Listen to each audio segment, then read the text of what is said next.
Why this show? Because our previous show, A Square World, looked at physical barriers, and that was a very easy thing to understand because it involved shapes. So you could turn a stairs into a ramp and people understood that you were making it accessible.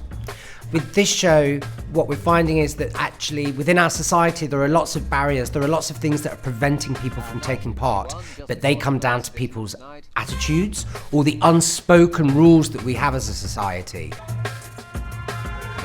Daryl and myself have been working in partnership with Half Moon and Tower Hamlets Primary School, Globe Primary, where we've been playing with ideas around games and play, the sort of rules involved in that. And so we've done a series of sort of workshops with them.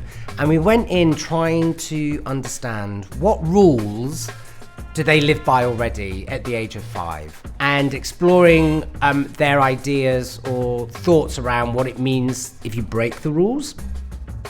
I feel in the case of this project, having the young people involved from a very early stage has kind of been essential. They're almost like another creative partner for us. It's great to get an understanding of what their knowledge is of rules, behaviour, consequences.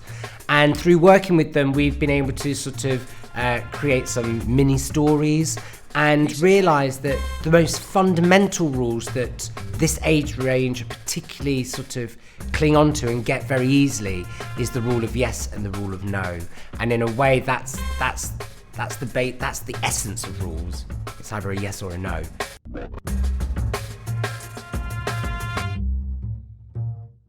Biggest challenge for me as a designer is trying to visualise some of these sort of unseen rules that perhaps don't make sense with very little dialogue.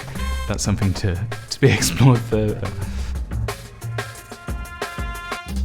We worked together, me and Daryl, to create a soundtrack that was for young audiences but didn't have the same feel as perhaps other music for young audiences. I tried to make it much more mature in it, the sound banks that I used and the music genres that I used, and I think it worked really well. With children, you don't want it to become like a moral lesson. You don't want it to lose its playful edge. One, because that's at the center of what Daryl creates, play and fun, but also because the kids learn best in that mindset. So the idea originally came from audiences' responses to A Square World. A lot of people were like, oh, you need to do a version of this that explains sort of autism or neurodiverse or the way that people think differently. If you've got a physical disability, if you've got a physical impairment, then people understand. But actually, if you've got a hidden impairment or an invisible disability, then it's a lot harder for people to understand why you need to do things in a certain way. So I think coming into this project, it's really developed my thinking around that sort of disability, and also how do we approach children to make change in the future? Because at the end of the day, that's the only way we're going to get change.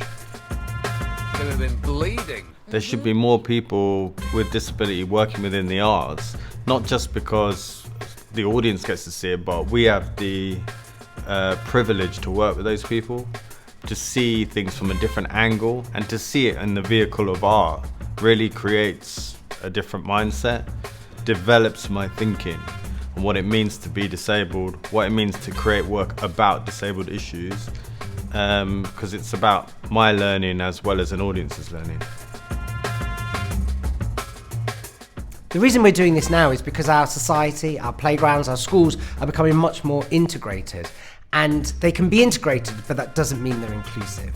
To be fully inclusive, you need to see beyond the physical barriers, the obvious barriers, and actually start to think about the structures that allow us to behave or the attitudes that we have.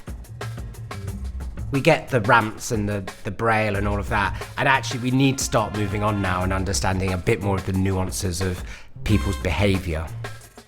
I think the main thing I'll take away is the understanding that creating work like this works on so many different levels. It's creating good shows that tour nationally and internationally, but it's also creating a message that really is unheard of in theatre.